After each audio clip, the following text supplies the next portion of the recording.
What if I told you that the drama over Edgar Lungu's body just reached a boiling point in South Africa?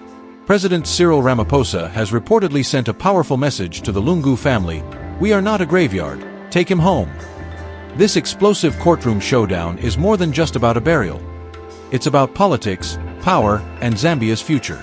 From Pretoria to Lusaka, the world is now watching every move. Stay with us, because what's unfolding could change everything you thought you knew about the Lungu case in court. South African President Cyril Ramaphosa has delivered a shocking blow to the Lungu family, demanding that Edgar Lungu's body be returned to Zambia. This courtroom showdown has not only humiliated the family but also reignited tensions between Zambia and South Africa. In this video, we uncover Ramaphosa's shocking demand to the Lungu family, the ongoing Lungu case in court and its burial controversies, why Zambia and South Africa are now caught in political drama, the global reactions shaking both governments. This is not just about a burial, it's a power struggle, a political showdown, and a turning point in the Lungu family saga. The body in exile. What if I told you that even in death, Edgar Lungu was trapped in exile? The former Zambian president, once the most powerful man in the nation, died in South Africa. But instead of being flown home to Lusaka, his body remained in Pretoria. Days passed. Lawyers argued. Court orders were filed. And the question echoed across Zambia: why? This was no ordinary delay. Funerals for leaders are usually swift, with governments stepping in to honor protocol. But in Lungu's case, nothing was simple. His coffin did not move. The family was silent. The South African courts were suddenly involved. And the Zambian government, led by President Hakainde Hichilema, demanded the body's return. So what was stopping the journey? Some pointed to the family. They claimed the Lungu household feared humiliation, worried their late patriarch would be buried without the honors of a former head of state. Others whispered of deep divisions, between relatives, between political allies, even between Zambia and South Africa. But then came the most shocking twist. Rumors of secret documents. Passports. Papers suggesting Edgar Lungu may have been living under more than one identity. Was it true that he carried a Zimbabwean passport? And if so, what was he planning? Was this the reason the body could not move freely? Pretoria became the stage for a legal and political battle.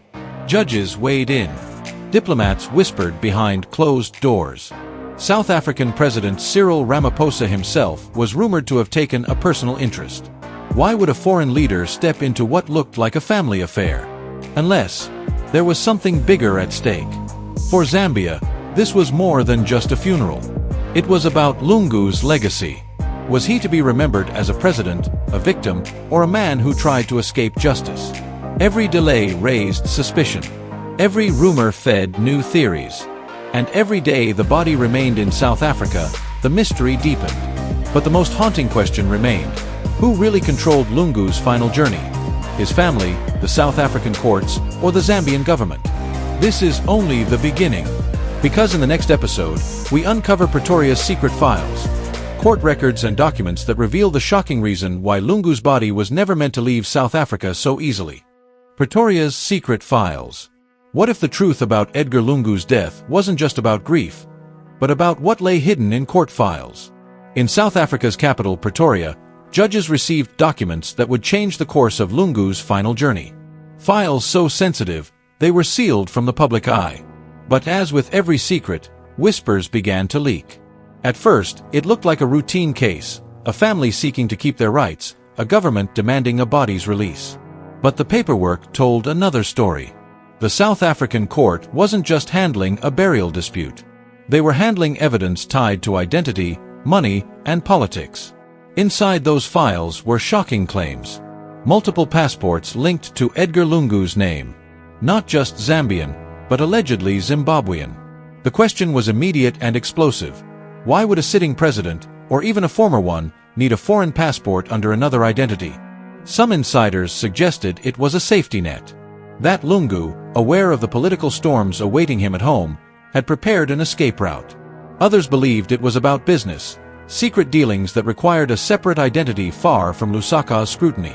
And then there were darker whispers that foreign allies had provided this passport to shield him from prosecution. But the files didn't stop there. Court papers hinted at strange financial movements, funds traced from Lusaka into South African and Zimbabwean accounts. The numbers were large, the timing suspicious, and suddenly, the court case was no longer about family wishes. It was about international scrutiny.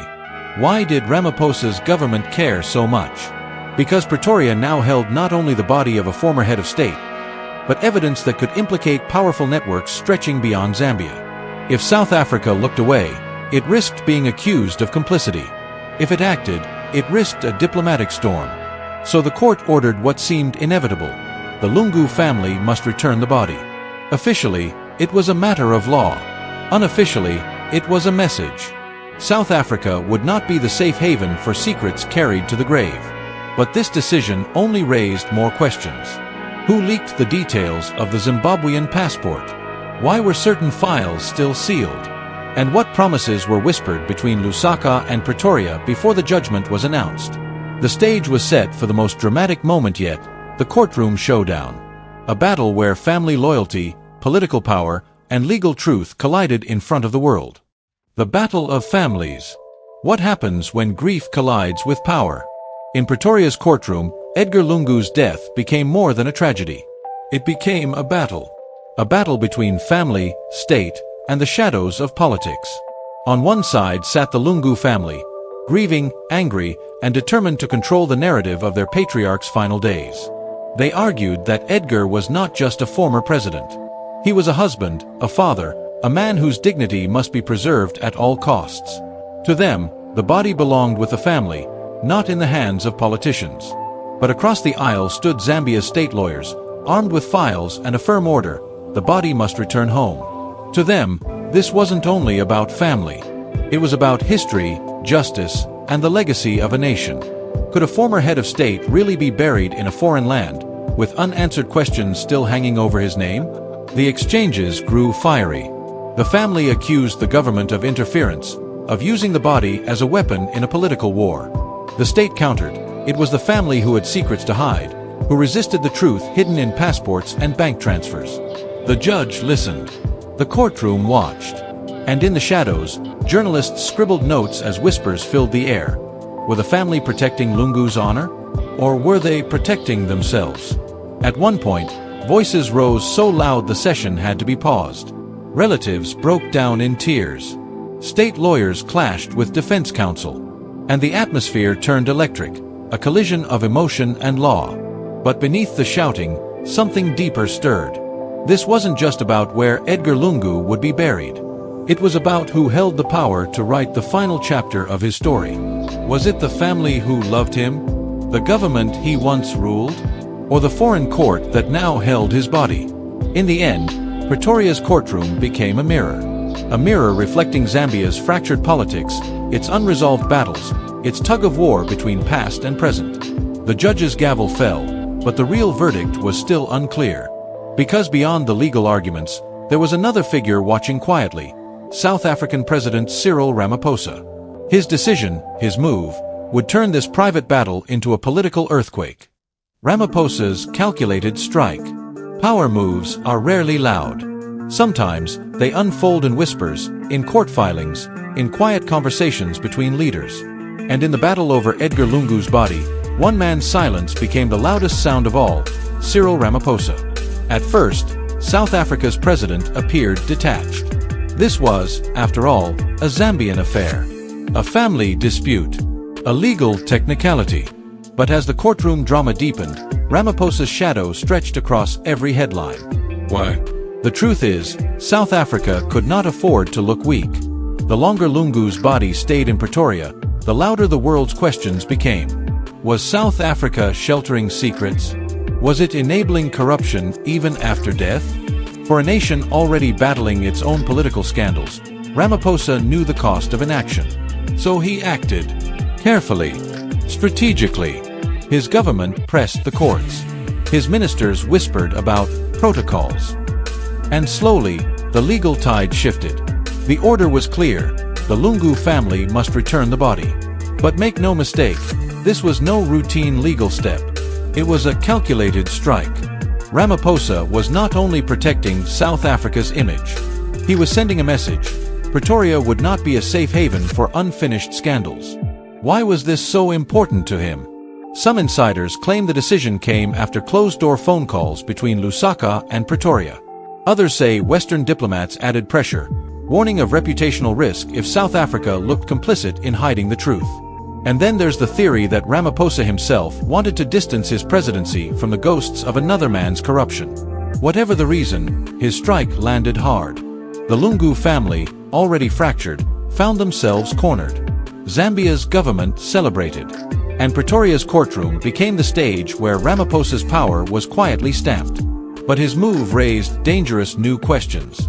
If South Africa had seen documents about foreign passports, secret accounts, and hidden deals, what else was contained in those files?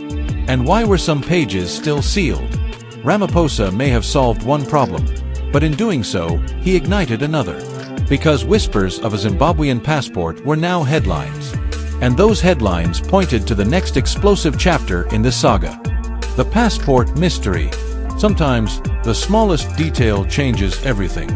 For Edgar Lungu, it wasn't a speech, a policy, or even his final moments in South Africa. It was a document, a passport.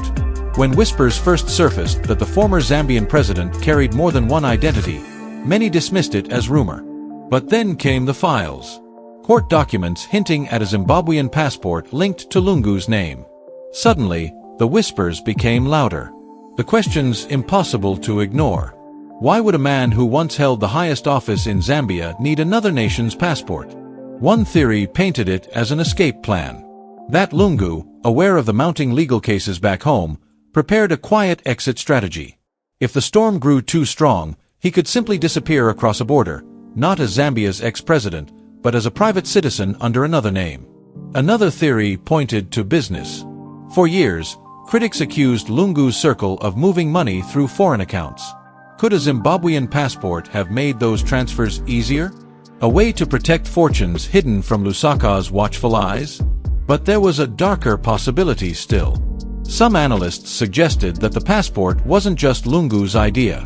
That powerful allies beyond Zambia provided it, a shield in case the tide of politics turned against him. If true, this meant his connections extended deeper than anyone imagined. For the Lungu family, the revelation was devastating.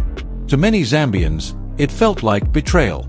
A leader who once vowed loyalty to his people may have been preparing to abandon them. And for his legacy, the damage was immediate. Could he still be buried as a respected statesman? If evidence showed he planned to live, and possibly die, under another nation's protection? The courtroom in Pretoria avoided giving clear answers. Some documents remained sealed. Lawyers danced around the details. But the mystery lingered like smoke after fire. And for Zambia, it raised a chilling question. If their former president carried another passport, how many other secrets had been buried with him? But this mystery wasn't confined to Lusaka and Pretoria. Because in the shadows, diplomats were watching. International actors, from Harare to Washington, whispered over Lungu's fate. And their quiet moves would shape what happened next. Diplomats in the shadows. History is not only written in parliaments or courts.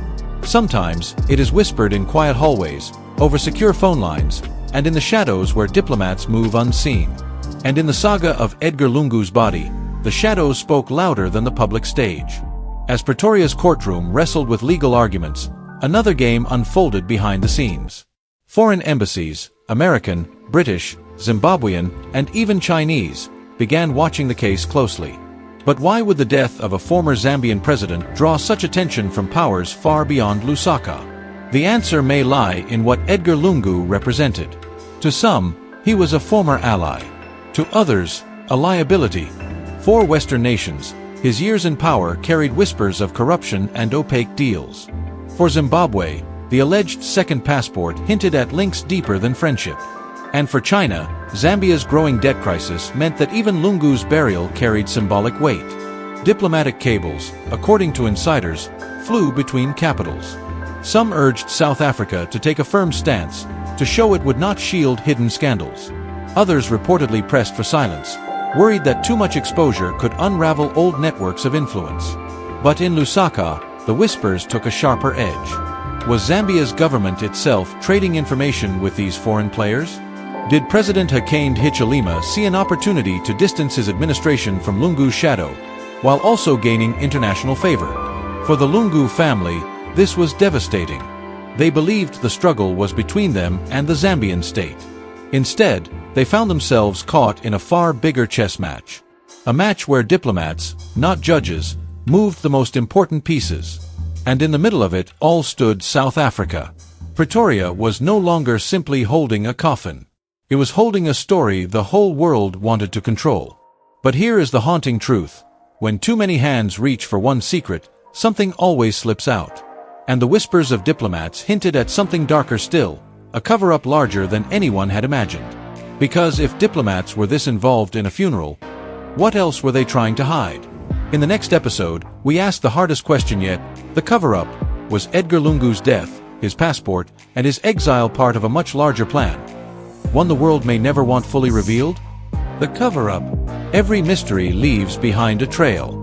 But in the case of Edgar Lungu, that trail seemed carefully swept away.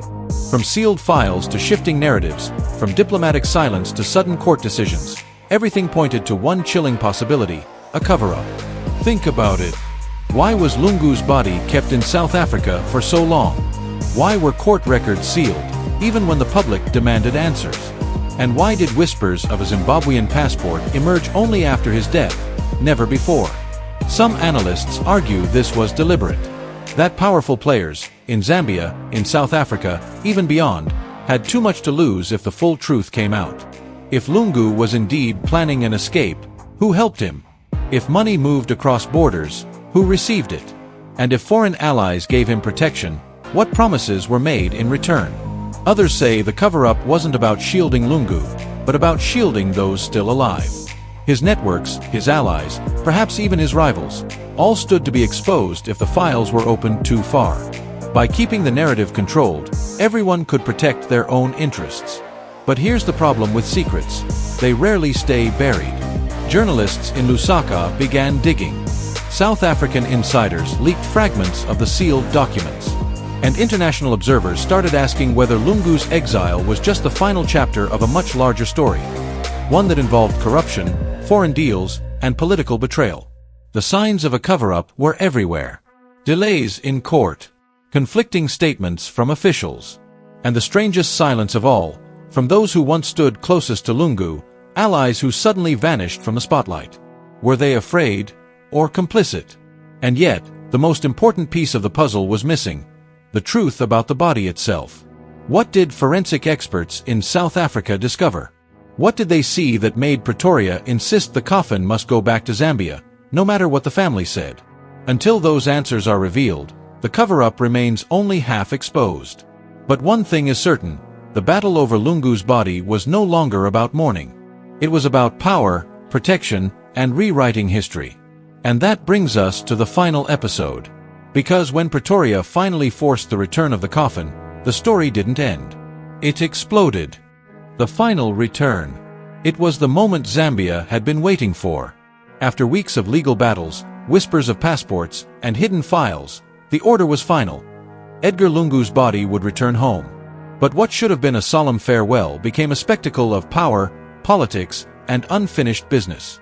The coffin left Pretoria under tight security. Officials framed it as routine. But in truth, every step of the journey was watched, recorded, and whispered about. Was this really a return for closure, or a forced ending to silence uncomfortable questions? In Lusaka, emotions boiled over. Some mourners saw Lungu as a fallen leader, a man deserving honor despite his controversies. Others viewed the return as justice, a sign that no one, not even a former president, could escape the truth forever. The streets carried both grief and anger. Behind the public mourning, however, the battle continued. Rumors swirled that not all of Pretoria's documents had been handed over. That certain files remained locked away, protecting names too powerful to expose. And in Zambia, debates erupted. Should Lungu be buried with the honors of a head of state, or with the questions that still haunted his legacy? The government pushed for control. The family pushed back. And the people were left asking, was this really closure, or just another chapter in a much bigger cover-up? But perhaps the most haunting image came as the coffin was lowered into Zambian soil. For a man who once held absolute power, the return felt less like a homecoming and more like a reckoning. A reminder that even presidents cannot outrun the truth, not in life and not in death. Yet, one question still lingers in the shadows. If Lungu carried another passport, if money truly flowed through hidden accounts, if foreign allies really shielded him, then who else in Africa's corridors of power is living with the same secrets? This was the final return of Edgar Lungu. But the story of hidden deals, secret documents, and political betrayal? That story is far from over. Because in the next investigation, we open a new chapter, one that reaches beyond Zambia's borders and into the heart of Africa's struggle with power.